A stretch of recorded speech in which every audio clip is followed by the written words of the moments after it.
Good morning everyone, welcome back to Scinto classes. अब फिर से आप लोगों के बीच में नया टॉपिक लेकर उपस्थित हुआ हूँ। आज करंट इलेक्ट्रिसिटी से इंपॉर्टेंट टॉपिक जो एग्जाम पॉइंट व्यू से बहुत ही इंपॉर्टेंट होने वाला है, उस टॉपिक को डिस्कस करने वाले हैं।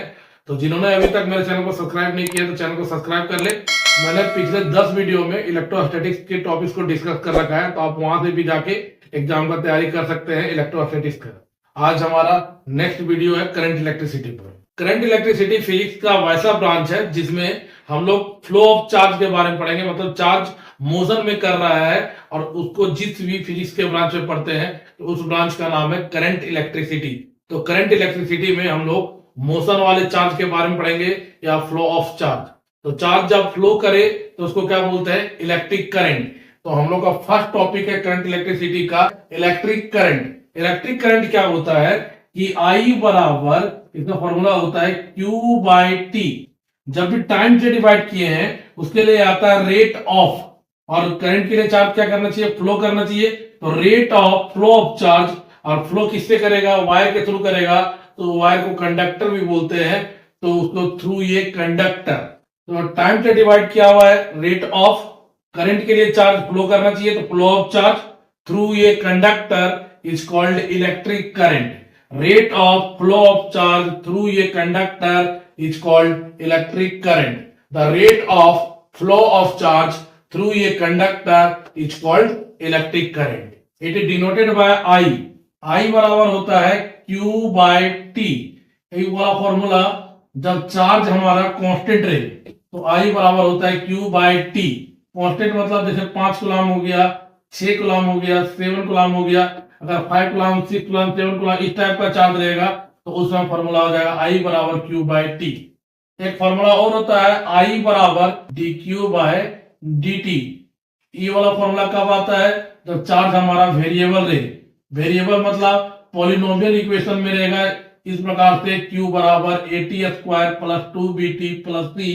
इस प्रकार से इक्वेशन रहे तो उस समय जो फॉर्मूला लगेगा I बराबर dQ बाई dt, और इस वाले करंट को बोला जाता है इंस्टेंटेनियस करंट।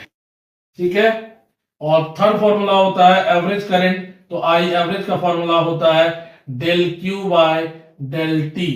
और यहां पे डेल क्यू रिप्रेजेंट कर रहा है Q2 माइनस Q1 और डेल टी रिप्रेजेंट कर रहा है यहाँ पे T2 माइनस T1। तो यहाँ पे करंट का 3 फॉर्मूला है, I बराबर Q बाई टी, I बराबर dQ बाई dt और I एवरेज बराबर del q by del t. Charge constant है, चार्ज वेरिएबल है, और एवरेज करंट जब निकाला जाएगा तो उस समय I एवरेज बराबर del q by del t होता है। ये एवरेज करंट है। इलेक्ट्रिक करंट कैसा क्वांटिटी होता है? तो इलेक्ट्रिक करंट स्केलर क्वांटिटी होता है। तो याद रखें दोस्तों कि करंट कैसा क्वांटिटी है? Scalar quantity. एक्चुअली करंट को टेंसर क्वांटिटी में रखा गया है, लेकिन ये इसमें क्या होता है, मैग्नीट्यूड भी होगा, डायरेक्शन भी होगा, लेकिन वेक्टर एडिशन को फॉलो नहीं करता है। करंट मैग्नीट्यूड भी है, डायरेक्शन है, लेकिन वेक्टर एडिशन को फॉलो नहीं करता है। ये फॉलो करता है अलजेब्रिक एडिशन को, इसलिए करंट को टेंसर क्वांटिटी में रखा गया, लेकिन कैलकुलेशन के कारण करंट को बोला जाता है स्केलर क्वांटिटी।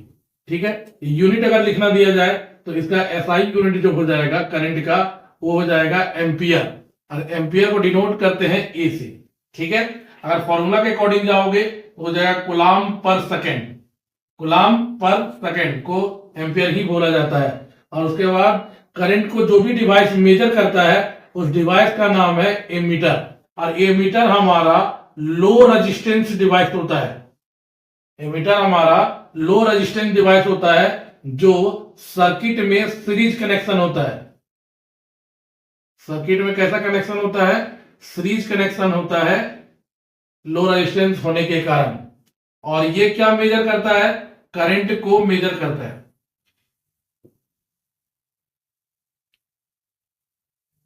ठीक।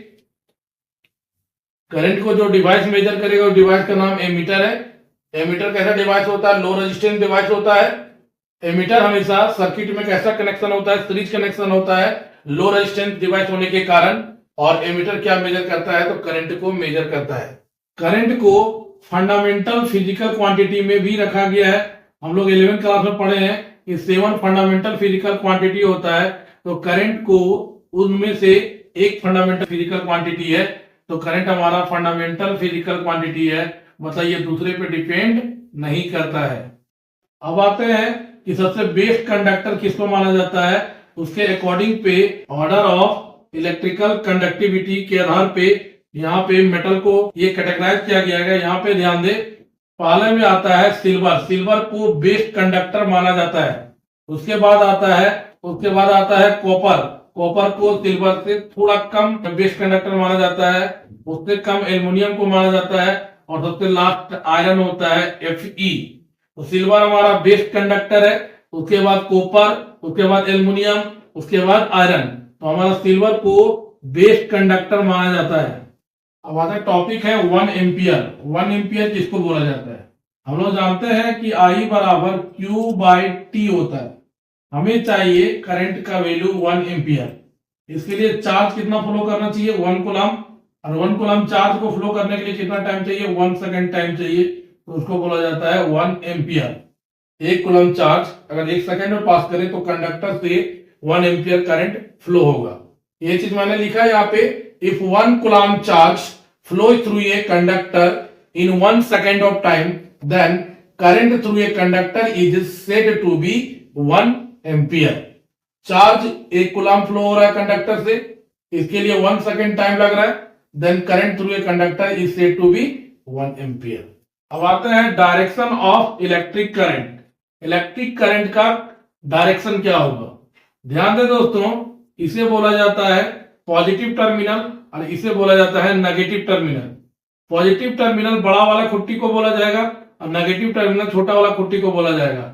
यहाँ पे ध्यान दे, बड़ा वाला खुट्टी को बोला जाता है हायर पोटेंशियल और छोटा वाला खुट्टी को बोला जाएगा लोअर पोटेंशियल। अगर करंट पोटेंशियल में जाते हैं तो करंट जाएगा हायर पोटेंशियल से लोअर पोटेंशियल की तरफ। करंट का डायरेक्शन अगर पोटेंशियल में जाएगा, पहला यहाँ पे मैं लिख देता हूं, अगर पोटेंशियल के अकॉर्डिंग लेते हैं करंट का डायरेक्शन तो करंट जाएगा हायर से लोअर की तरफ। दूसरा, अगर बैटरी लेते हैं तो बैटरी में पॉजिटिव टर्मिनल से किधर जाएगा, नेगेटिव टर्मिनल की तरफ। थर्ड होता है, अगर चार्ज पॉजिटिव है, यहां पे पॉजिटिव दिख रहा है, चार्ज अगर पॉजिटिव है तो करंट का डायरेक्शन पॉजिटिव चार्ज के डायरेक्शन में होता है। चार्ज अगर पॉजिटिव है तो करंट का डायरेक्शन पॉजिटिव चार्ज के डायरेक्शन में होता है। मतलब पॉजिटिव चार्ज और करंट दोनों का डायरेक्शन क्या हो जाएगा, सेम। अगर चार्ज नेगेटिव है तो करंट का डायरेक्शन उल्टा साइड से होता है, अपोजिट है। और पांचवा जो हो जाता है कि इलेक्ट्रिक फील्ड के डायरेक्शन में करंट का डायरेक्शन होता है। ठीक है, ये 5 करंट का डायरेक्शन है। अगर पोटेंशियल लिया जाएगा तो हायर पोटेंशियल से लोअर पोटेंशियल। अगर बैटरी लिया जाएगा तो पॉजिटिव टर्मिनल से नेगेटिव टर्मिनल। अगर चार्ज पॉजिटिव लिया जाता है तो करंट का डायरेक्शन पॉजिटिव चार्ज के डायरेक्शन में। अगर चार्ज नेगेटिव लिया जाता है तो करंट का डायरेक्शन अपोजिट डायरेक्शन में होगा। और अगर इलेक्ट्रिक फील्ड लिया जाता है तो करंट का डायरेक्शन इलेक्ट्रिक फील्ड के डायरेक्शन में होगा। इसको हम एक फिगर के माध्यम से समझाते हैं। यहाँ पे ध्यान दे, जैसे एक कंडक्टर लिया हुआ है, कंडक्टर के अंदर बहुत सारा इलेक्ट्रॉन होता है। जैसे ही कंडक्टर को बैटरी से कनेक्ट कर देते हैं, इसको बोला जाता है पॉजिटिव टर्मिनल, इसको बोला जाता है नेगेटिव टर्मिनल। तो करंट हमेशा कैसे जाएगा, पॉजिटिव से नेगेटिव। अगर करंट इधर जा रहा है तो जो इलेक्ट्रॉन है नेगेटिव चार्ज उसके उल्टा साइड से चले जाएगा, इस प्रकार से। तो हमेशा याद रखिए, बैटरी में पूछा जाए करंट तो पॉजिटिव टर्मिनल से नेगेटिव टर्मिनल। अगर पोटेंशियल में पूछा जाए तो इसी को हायर पोटेंशियल बोलते हैं, इसको लोअर पोटेंशियल बोलते हैं, तो हायर पोटेंशियल से लोअर पोटेंशियल। अगर चार्ज में पूछा जाए तो पॉजिटिव चार्ज में क्या होगा, करंट का डायरेक्शन हो जाएगा। अगर चार्ज नेगेटिव रहेगा तो करंट का डायरेक्शन देखिए आप, नेगेटिव इधर से जा रहा है तो करंट उल्टा साइड से जा रहा है, मतलब उल्टा डायरेक्शन में हो जाएगा।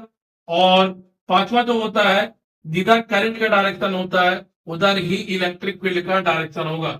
मतलब करंट और इलेक्ट्रिक फील्ड का डायरेक्शन क्या हो जाएगा, सेम हो जाएगा। ये 5 केस होता है डायरेक्शन ऑफ इलेक्ट्रिक करंट का।